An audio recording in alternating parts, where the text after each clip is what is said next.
Nagsimula bilang magkatrabaho, naging magkaibigan for 8 years, hanggang naging magkaibigan. Pareho silang kapuso, pareho mahilig mag-travel, at pareho malapit sa Diyos. Ngayong gabi, samahan niyo kong kiligin sa love story ng broadcast journalist couple na Team Murphy o sina Maris Umali at Raffy T. Mark, nagmistulang malaking basurahan ang bahagi ng Barangay Malanday. Ito sa mismong si Pasig City Mayor Vico Soto na nga ang nag-inspeksyon dito sa... Araw-araw natin silang napapanood na nagbabalita. Ngayon lang. Mula umaga afritada with a twist. hanggang gabi. Hindi raw sila tatanggap ng walk-in patient. It's two less lonely people. Road trip edition. Pero maging sa social media, tumetrending din ang mag-asawang Maris at Raffy o Team Murphy. Kinagigiliwan ng netizens ang kanilang pagduduet habang nagta-travel. And for today, ang destination ng mag-asawa sa napakaganda at makasaysayang Intramuros. Hi Maris! Hi Raffy! Excited ako to be with Murphy today! Long time no see! Long time no see. Oo nga, it's been a while. Ito ba ang kotse nyo na pang car okay? Pwede ba namin kayo i-car rate? Kasi curious ako eh. Going strong ang relationship ni Maris at Raffy. At isa sa kanilang mga sikreto, long drive travels and vacations. Ang sasakyang ito, witness sa kanilang mga road trip. Wow!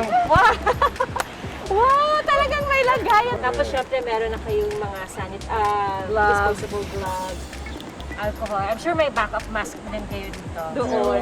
Hindi rin mawawala ang kanilang camera. Actually, yun yung talagang main cam namin. Kasi, Main cam. hindi, actually, yung 360, yun yung pang-camera namin. Tapos yung another phone namin, yun yung binabasahan namin ng papantahin. Okay. Tapos ito naman yung 360 camera. Ang galing naman. Yun na yun. Yan lang pala itsura niya. No? Ang liit niya. Very portable. So nakalagay lang siya dito. Nasa gitna namin. Pero paano nga ba nag-umpisa ang kanilang pagka-car? Okay. Hindi actually, kumakanta na lang kasi kami lagi. Tapos nag-decide na lang kami na i-record. Since maganda yung blending namin, sabi ni Maris, sige, post natin. So yun nag-start. Alam niyo bang isa ako sa mga una nagsabi kay Raffy na bakit di niya ligawan si Maris? Napansin ko si Raffy, tingin ng tingin sa'yo habang sumasayaw ka. Iba yung tingin ni Raffy sa'yo. Kaya ako napatingin kay Raffy na parang, bakit ganun tingin mo kay Maris? Hindi naman ganun tingin mo kay Rhea. May trivia rin ako, matchmaker talaga po si Rhea. Ang concern ko kasi nun syempre baka maapektuhan yung friendship namin. So pinangunahan ko na siya na sana hindi makasira ito sa ating pagkakaibigan. So kahit na i-reject mo ako, handa naman ako syempre. Nagulat ka ba, Maris? Kasi Hindi naman, natawa ako nung nagsabi siya. Pinagtawanan niya ako. Since parang na-realize ko nga in hindsight, parang may napifeel ka na rin na parang pag magkasama kami, parang lagi akong tumatawa, parang ang saya lang lagi, parang ang gaan ng usapan. Tapos parang sabi ko, may possibility kaya. Kaya nag-isip ako ng paraan, paano kaya ako magpo-propose kay Maris? 6 months of courtship and 2 years of being in a relationship, ganito lamang ang panahon na hinintay ni Raffy bago siya nagdesisyon na mag-propose na kay Maris. Mahal kita. Mahal mo ako. Ngunit hindi tayo pinagpala ng tadhana. Idinaan ni Raffy ang proposal sa Kapuso epic fantaserye na pinagbidahan noon ni primetime queen Marian Rivera, ang Amaya. Mahal kita, Maris.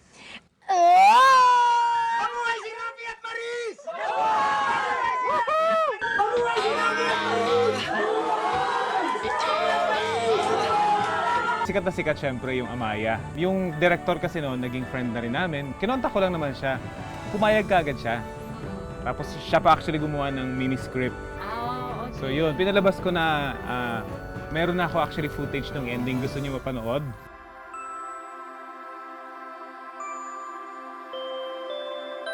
And the long wait was finally over.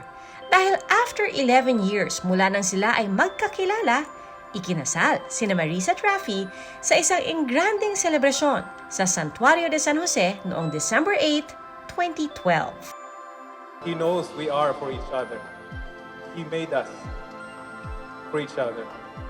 Gusto talaga namin ng big wedding. Parang invited Hindi, lahat. mas Masaya, big wedding no? kasi gusto namin talagang makasama lahat ng mga friends and mga mahal namin sa buhay. Gusto namin maging kaisa sila dun sa special moment na to. Sa kanilang 8 years of marriage, lahat ay nakaabang na sa kanilang magiging anak. E kailan kaya natin makikilala si Baby Marfy? I'm sure ang inaabangan nila ay si Baby Marfy. Oh my God, inaabangan na rin namin yan. Hindi namin. Actually, nakaplan na rin naman. Of course, in God's perfect time. Pero ngayon kasi may ibang consideration, di ba? Mayroong Pandemic, kailangan mabakunahan may bakuna. talaga. So, hinihintay namin magka-second job and then tuloy ulit yung operation. Operation Baby Marfy. So, meron kaming na-discover Okay. na app na pwedeng ipagsama ang mukha ninyo para makita kung ano magiging itsura ng baby ninyo.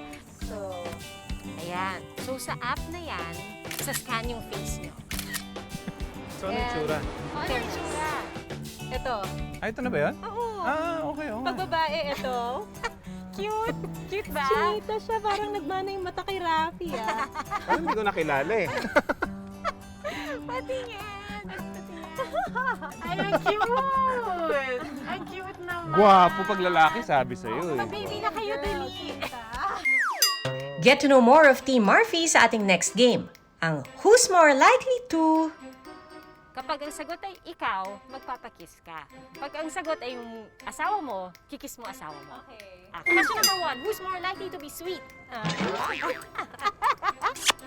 Ay, naku si Marisa mas sweet. Okay, second na nakakatawa, who's more likely to fall asleep faster? Ay, ako yun! Eh kasi maaga ka gumigising, di ba? Ang galing siya, inahatid niya ako eh. Ay, ito nag-ahatid everyday. Ay, sweet, no? Sweet. Dapat pala kines ko rin siya. Sweet nga. Okay. Who's more likely to be annoyed about things? Talaga? Sabi mo nga kanina, ikaw pinapakalma. Parang dami yung Wala sa nag-discover itsura. sa akin dito, ah.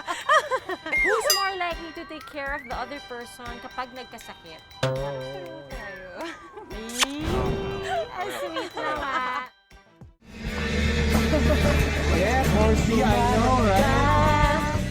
Ang paligid, kung bawat tao'y puno ng pag-ibig, napapawi ang pighati. Layan lang ang iyong piling. Okay gandang isipin ang isang mundong puno ng pag-ibig.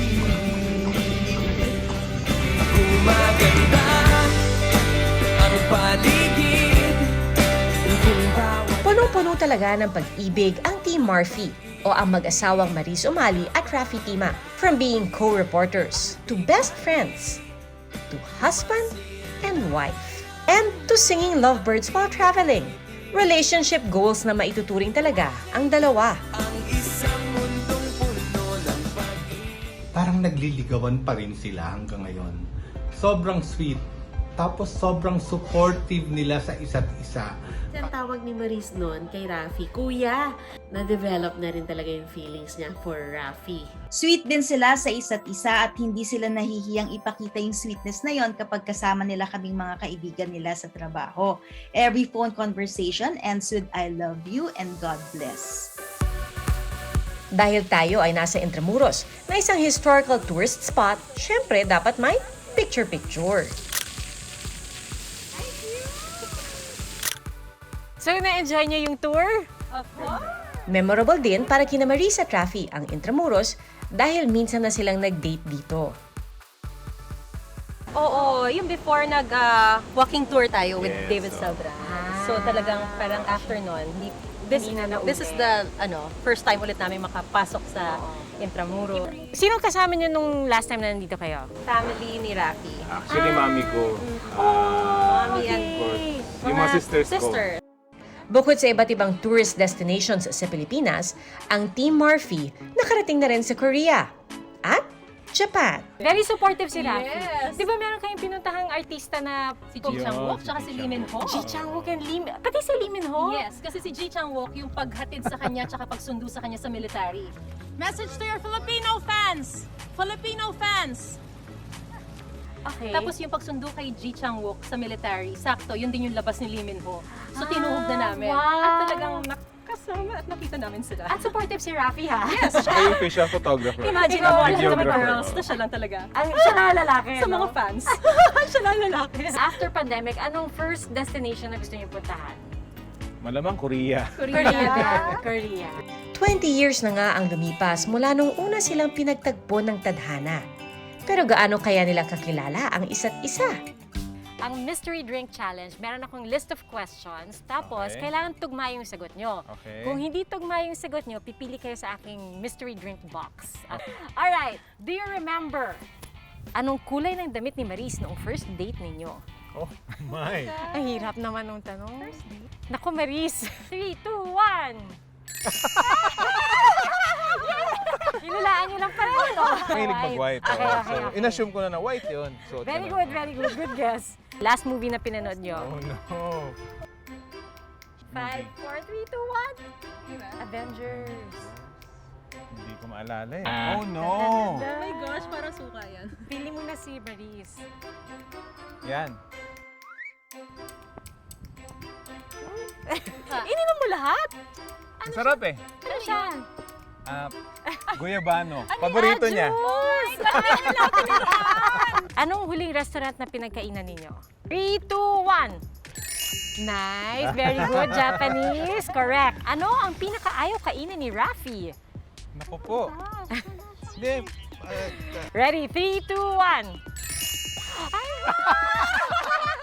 Grabe kayo! Ang galing! Kilala nyo na talaga ang isa't isa. Ang wagas na pag-ibig eh, isang konsepto na hindi naiisip, kundi nararamdaman sa puso. Even after death, sana kami pa rin ang magkasama sa heaven. Parang ganun. Lagi kong dasal yun. Ang love story ng Team Murphy, napanood din natin noon sa programang Wagas sa GMA News TV. Ginampanan ni Bettina Carlos at JC Chuseco ang papel ni Marisa at Rafi.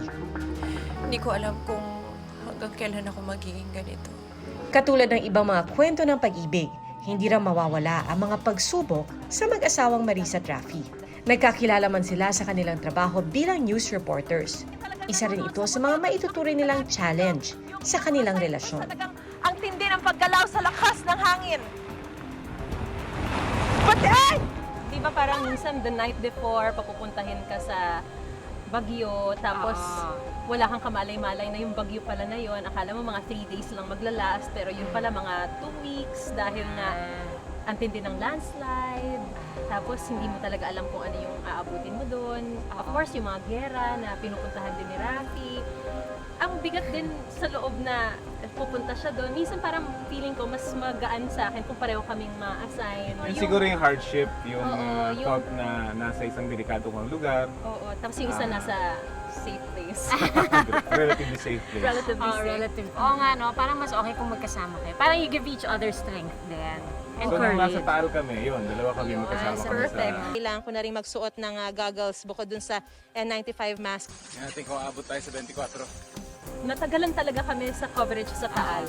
Pero parang okay lang kasi kahit na magkaiba yung places na kino-cover namin dun sa mismong eruption, parang at the end of the day, uwi kami sa isang place, magsama pa rin kami. Mas pinatitibay ng Team Murphy ang kanilang buhay may asawa sa tulong ng mga taong malalapit sa kanila.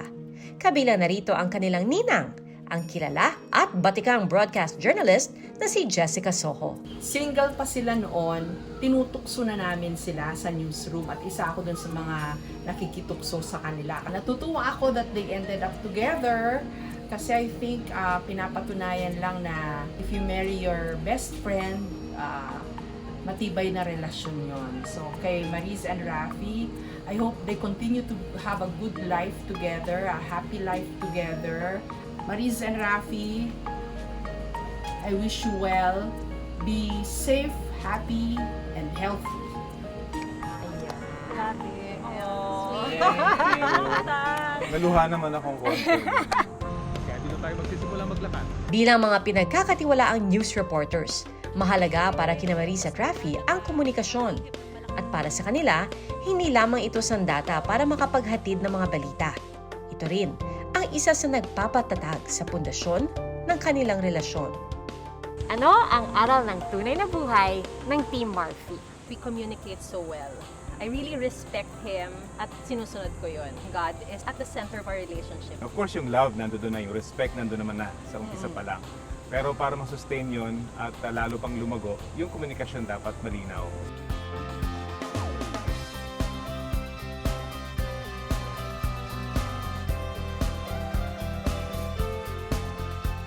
Hanggang sa susunod na Miyerkules, ako po si Pia Arcangel. Bawat karanasan, may mga aral na tumatatak sa ating puso at isipan.